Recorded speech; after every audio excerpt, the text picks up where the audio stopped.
Yan, ito na po yung spin dryer na ating pong ginagawa. Yan po, papalitan na rin po natin ng timer at medyo sira din po ang timer. Ayaw pong mag-automatic na umandar. May ikot pero ayaw mag-function. Yan po yan. Ito po yung spin dryer na ating pinalitan ng makina. Yung inayos yung makina. Yan, yung naputol na linya. Yan po ito. Ang dryer na ito, yan o. Napalitan na po natin ng timer siya. Tapos po ite-testing na po natin yan pagka ikabit na po natin. Yan po ang ating ginawang spin dryer. Ito na po siya. Ayusin na po natin siya. Yan. Kinabit na po natin siya. Yan po. Atin na po testing kung okay na po yung spin dryer. Yan po. Hitin po natin timer. Ayan. Saka po natin isara. Yan. Yan po. Okay na po yan. Yan po, umiikot na po siya. Ayun po, ayan na, okay na po ang spin dryer na ating ginawa. Ayan po, sana po natuto po kayo sa pagre-repair ng motor ng spin dryer, pagpapalit ng timer. Yan po ang ating ginawa po dyan. Ito po ay nabili lang natin sa Bakal Bote at ating pong ni-restore at ginawa po yung makina. Yan po, ang spin dryer na ating ginawa. Ready to use na po yan, pwede na pong gamitin. Yan po ang spin dryer na ating ginawa. Yan po, salamat po sa mga nag-follow at nanonood ng aming mga video. Matututo po kayo sa amin. God bless po. Yan po, magandang araw, magandang tanghali po sa atin. Ito po, meron po tayo ngayon dito ang gagawin na ano po siya, spin dryer po yan. Yan po, spin dryer po siya. Yan. Problema po nito. Una po, timer. Yan po ang problema. Ayaw tumunog yung timer. Ayan po. Yan po siya. Ito po yung capacitor. Mukhang natanggal yung capacitor. Yan po yan. Po. Capacitor po. Tignan po natin. Ating nga pong isaksak sa kanyang plug. Ayan. Yan po. Kung uugong po siya. Yan po. Testing po muna natin bago natin gawin. Ayan po, totally wala. Ayaw po. Hugutin po natin. Kaya gumana. Yan po ang ating gagawin. Dryer, spin dryer. Yan po yan. Nabili po natin to sa Kalakal. Yan po. Nabili po natin to sa Bakal Bote mga nakaraang araw. Yan po siya. Yan po natin kanyang likod. Yan po. Tanggal na rin po ito. Yan. Yan po siya. Yan po, ating po testerin ang kanyang wire. Yan po, testerin po natin ang kanyang wire. Yung wire ng motor, yung tatlo. Yan, magmula sa capacitor. Ayan po yung kabila, ang okay. Ito yung isa, ayaw. Ayaw po ng isa, ayan. Open po yung isang linya. Itong orange, ang ayaw. Yan po yung orange, ayaw. Orange saka blue. Ayan, ayaw. Yan po ang problema niya sa makina, kaya po pala kinalag na. Ayan. Yan po. Okay po itong blue saka white. Yung blue saka white, okay po siya. Ito yung orange. Ayaw. Ayaw. Yan po ang problema ng ating gagawing spin dryer. Yan po siya. O ating pong gagawin po yan. Subukan po natin buksan ang kanyang makina. Tanggalin po natin ang kanyang mga tornilyo. Yan po siya. Yan po, buksan po natin. Tanggalin po natin yung tornilyo.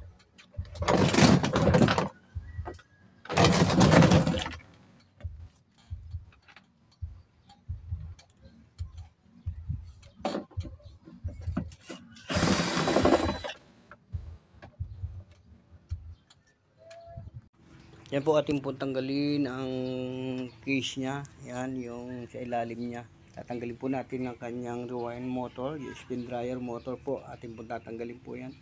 Kalagin po natin siya. At ating po titignan ang kanyang diferensya. Yan po, isa-isayin po natin kalagin yan, tanggalin sa kanyang base. Yan po ang ating ginagawang spin dryer motor. Ito po, tanggalin na po natin ito sa kanyang base. Yan po, tanggalin po natin isa-isa yung kanyang mga tornilyo. Ating pong re-repair po itong motor nito. Yan po, napakakinis pa po ng motor na yan. Nakikita nyo po, bago lang po. Ang spin dryer na ito binenta na kasi po nasira ng kanyang rewind motor. Yan po, kakalagin po natin yan. Hanapin po natin ang problema nya. Ayan, isa-isayin po natin kalagin po yan, ang spin dryer motor na ito. Yan po, tanggalin po natin ang kanyang mga part. Yan po siya. Yan, tanggalin po natin. Saka yung kanyang brake. Yan, tatanggalin din po natin ang kanyang brake. Yan, titignan po natin kung anong problema niya at bubuksan po natin ang makinang ito. Yan po yan ang ating ginagawa. Yan po, ganyan din po natin siya. Saka natin titestirin. Titestirin po natin siya. Ingat-ingat din po dahil bawal maputol. Yan. Yan po siya. Yan po yung isang wire niya. Yan po, dudugtog po natin ang ganito to. Yan. Yan po natin na maputol siya. Yan.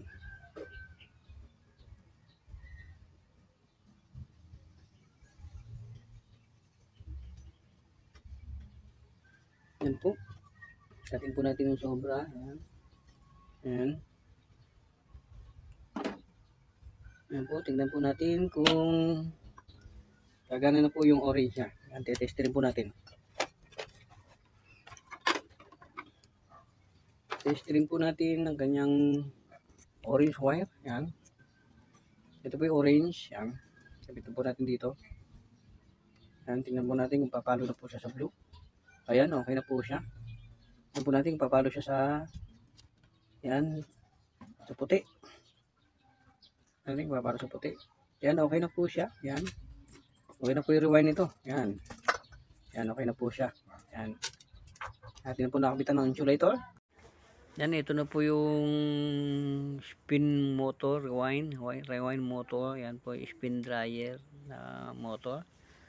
Kinabitan po natin ng cable tie yan. Yan po, sinop po natin ang kanyang wire. Balik uli natin itong plastic. Kabit po natin ang kanyang plastic sa ibabaw. Yan. Yung nylon po niya atin pong ibalik. Yan. Tahiin po natin ng ibang pananahin naman po yung gagawin natin dito. Hindi ko katulad ng dati. Yan po yan. Yan, para mag-lock po siya. Yan, lock na po natin. Yan po yung dating nylon niya. Atin po ibinabalik uli sa kanya. Yan po yan. Atin na po isinop. Yan po. Paano po natin i-assemble po muli ang spin dryer motor. Yan po yan. Ating ginagawa. Yan. Pagtsatsagaan na po natin. Parang tatahilan din po tayo niyan. Para mas masinop po. Yan. Kaya po nilagyan po natin plastic para hindi po muli mabasa. Ayan po. Kabit po natin kanyang insulator. Ayan po yung insulator niya. Ayan. Nilalak na po natin siya ngayon. At ikakabit na rin po natin sa kanyang kaha po yan. Tetestirin po natin yan. Ayan. Testirin po natin. Okay naman po siya. Ayan. Okay na po siya. Buo na po ito. Ayan. Kabit na po natin sa kanyang base. Ayan. Ayan. Kakabit na po natin sa kanyang base po siya. Ayan. Ito na po ang spin dryer motor. Ito na po yung rewind motor. Atin na po yung kabit sa kanyang base. Yung naputol na linya, dinugtong po natin. Atin na po i-assemble siya sa kanyang base. Ayan po yung stator niya. Ayan po lang isang po natin. Saka natin ikabit sa kanyang kaha. Sa kanyang base. Ayan po. Assemble po natin. Yan po, dating rivet din po niya. Ikakabit po natin sa kanya. Yan po, yung remachi niya. Ikakabit din po natin sa kanya yan. Yan, okay na po. Naikabit na po natin ang remachi niya. Ganun din po. Kung paano pagtanggal, ganun din po yung pagkabit. Kabit na po natin sa kanyang kaha. Ayan na po. Nakassemble na po natin. Yan. Barena na po natin yan. At testing po natin sa next video po yan. ito na po ang ating ginawang spin dryer motor. Ayan, atin na po ibalik sa kanyang kaha. Assembly na rin po natin yan. Yan po yan ang pagtsatsaga ng mga technician na i-repair ang mga nasirang rewind motor na ubra pa. Yan, ubra po yan. Matagal na po natin nagagawa rin po ito. Nasubukan na po natin, tumatagal naman po na ilang taon din po, wag lang po mababasa po uli yan at hindi po magkakaroon ng problema. Yan po yan, kaya po nababasa yan kasi pumapasok ang tubig sa kanyang spin dryer. Yan po sa loob niya pumapasok, nababasa po ang rewind niya. Yan po yan. Ito na po yung spin dryer na ating ginawa. Kabit na po natin tong kaha niya. Yan po yung case niya. Ito na po yan, yung spin dryer natin ginawa. Kabit na po natin yung mga tornilyo niya. Kabit na rin po natin na ibang mga parts niya, yung mga kailangan niyang mga pyesa. Diyan po siya, kabit na po natin yung mga pyesa niya. Yan, higpitan na po natin ang kanyang kaha. Yan, sinop na po natin yan, higpitan na po natin sa likod. Ito po yan, po natin itayo, tatayo na po natin yan. Ayan, tinayo na po natin at kabit na po natin ang mga tornilyo niya sa spin dryer. Ayan, kabit na po natin itong mga wire niya, yung connection niya. Kabit na po natin siya. Ayan. Ayan. Sa linya niya. Ayan, yung linya niya po. Kabit na po natin sa wire.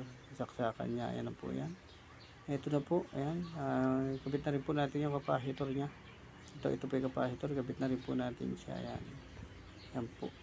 Yan, tapean po natin ng pansamantala at papalitan na po natin yung tape na yan.